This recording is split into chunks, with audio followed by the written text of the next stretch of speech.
तो जहां बिहार में सियासत गर्म है, वहीं झारखंड भी कुछ उसी आंच से तप रहा है। जहां बिहार में रैलियों का सिलसिला शुरू हो रहा है, वहीं झारखंड में भी इसकी शुरुआत नजर आ रही है। जहां कांग्रेस ने भी राष्ट्रीय अध्यक्ष को बुलाया, यहां हाथ से हाथ जोड़ों की शुरुआत हुई। वहीं तेजस्वी यादव भी पहुंचे हुए हैं झारखंड में और यहां कोशिश हो रही है कि आरजेडी का विस्तार हो। कई सारे मसले यहां पर उनसे पूछे गए मीडिया के सहयोगियों ने, और उन सब का किस बखूबी से जवाब दिया तेजस्वी यादव ने, किस तरह से टालते हुए नजर आए। जो झारखंड के ज्वलंत मुद्दे हैं, उन तमाम मुद्दों पर तेजस्वी बहुत आसानी से बचते हुए निकल गए हैं। लेकिन क्या तेजस्वी जिस तरह से झारखंड के दौरे पर हैं और झारखंड में जो तैयारियां उनकी नजर आ रही हैं, इस बार क्या सरकार पर दबाव होगा? सीटें ज्यादा लेगी आरजेडी या फिर आरजेडी अपने वजूद को यहां पर और पुख्ता करना चाह रही है? हमारे सहयोगी शहनवाज जुड़े हुए हैं इस वक्त। शहनवाज, कई मसले हैं झारखंड के जो इस वक्त ज्वलंत मुद्दे हैं, वो चाहे स्थानीयता का मसला हो, 1932 खतियान का मसला हो, नियोजन नीति का मसला हो, भोजपुरी भाषा को लेकर जो जिस तरह के बयान पिछले दिनों आए, उन सब के बीच जब तेजस्वी पहुंचते हैं तो जाहिर तौर पर मीडिया के जुबान पर ये सवाल होंगे, लेकिन बहुत आसानी से बचते हुए तेजस्वी निकल जाते हैं। फिलहाल मकसद क्या नजर आ रहा है? क्या जमीन टटोलने की कोशिश हो रही है तेजस्वी की तरफ से, या फिर आगे महागठबंधन को बार्गेन करने की कंडीशन में लाने की कोशिश है? इसका सीधा सा जवाब तो ये है कि तेजस्वी यादव का कार्यक्रम पहले से ये तय था कि हर महीने वो झारखंड का दौरा करेंगे और पार्टी संगठन को मजबूती की दिशा में वो काम करेंगे। लेकिन चूंकि इस बीच लालू प्रसाद यानी उनके पिताश्री की तबीयत खराब हो जाती है, बाद में उनको सिंगापुर शिफ्ट किया जाता है, लिहाजा वो रांची नहीं आ पाते हैं, झारखंड नहीं आ पाते हैं। इस बीच बिहार में जो है सत्ता परिवर्तन होता है। ये दो कारणों से वो झारखंड का दौरा उनका स्थगित हो जाता है। लेकिन जैसे ही वो सत्ता पर एक बार फिर से काबिज हो जाते हैं और लालू प्रसाद आज ही पटना लौट चुके हैं, लिहाजा जैसे इन दो चीज़ों से उनको राहत मिलती है, वो सीधे झारखंड और रांची का रुख करते हैं।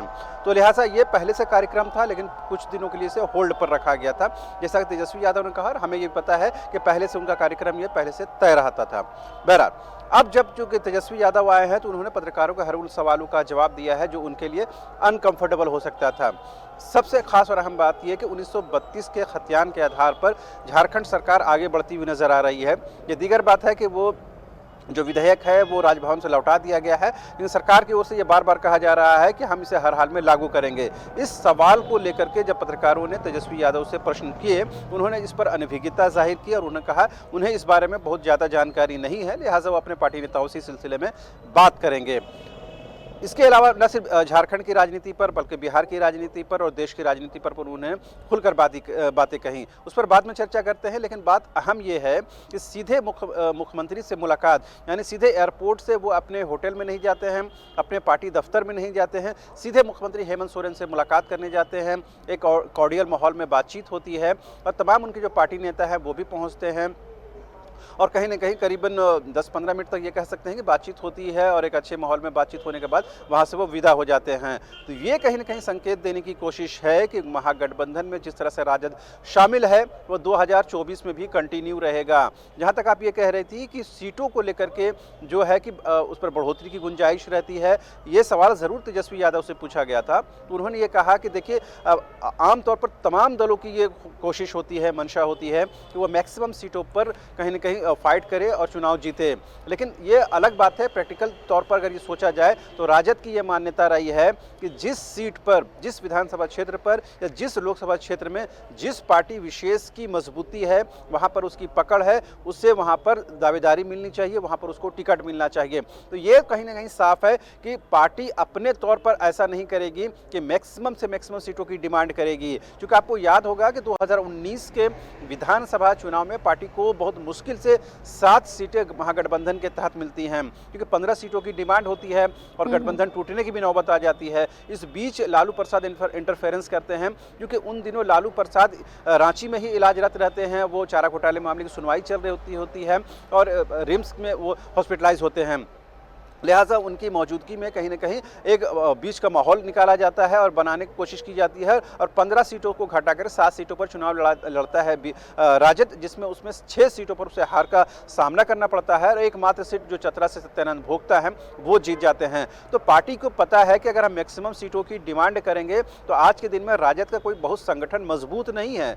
वो दौर खत्म हो गया जब बिहार से अलग होने के बाद झारखंड में राजद का अस्तित्व था और इसके कई मंत्री हुआ करते थे, कई विधायक हुआ करते थे। वो ज़माना अब चला गया है, क्योंकि पार्टी संगठन के तौर पर ऑर्गेनाइजेशन को मजबूत करने की दिशा में किसी भी प्रदेश अध्यक्ष की तरफ से कोई बहुत ज़्यादा काम नहीं किया गया है। लिहाजा उसका नुकसान हुआ है और कहीं ना कहीं लालू के नाम पर आज भी कुछ वोट जरूर मिलते हैं, लेकिन संगठन की मजबूती को लेकर काम नहीं किया गया। तेजस्वी यादव को इस ग्राउंड रियलिटी का पूरी तरह से आभास है। यही वजह से वो कहते हैं कि हम मैक्सिमम सीटों पर तो पार्टी विशेष के तौर पर डिमांड होती है, लेकिन हमारी ये मान्यता है कि जिस सीट पर जो मजबूत है उनको टिकट दिया जाना चाहिए। इसमें साफ है कि कहीं ना कहीं आप बीच का रास्ता निकालने की कोशिश करते हैं और महागठबंधन में बने रहने की कोशिश ये है और उसी की कवायद के तहत तेजस्वी यादव आते हैं। लेकिन चूंकि उनका 2 दिवसीय दौरा है, लिहाजा आज से ज्यादा कल का दिन महत्वपूर्ण है, रविवार का दिन, जब वो पार्टी के मिलन समारोह में शिरकत करेंगे, कार्यक्रम को संबोधित करेंगे। लेकिन बड़ा और अहम सवाल ये है कि आखिर इस कार्यक्रम का नाम मिलन समारोह क्यों कहा गया और क्यों रखा गया है। पार्टी के जो सूत्र हैं वो ये बता रहे हैं कि जो पार्टी के प्रदेश इकाई के स्तर पर, यानी प्रदेश स्टेट लेवल में जो पार्टी का संगठन है उसमें जो शीर्ष लोग जो बैठे हुए हैं उनके दिल नहीं मिलते हैं। पूर्व जो प्रदेश अध्यक्ष हैं रहे हैं अभय कुमार सिंह और वर्तमान में जो संजय यादव हैं उनके बीच नहीं बनती है।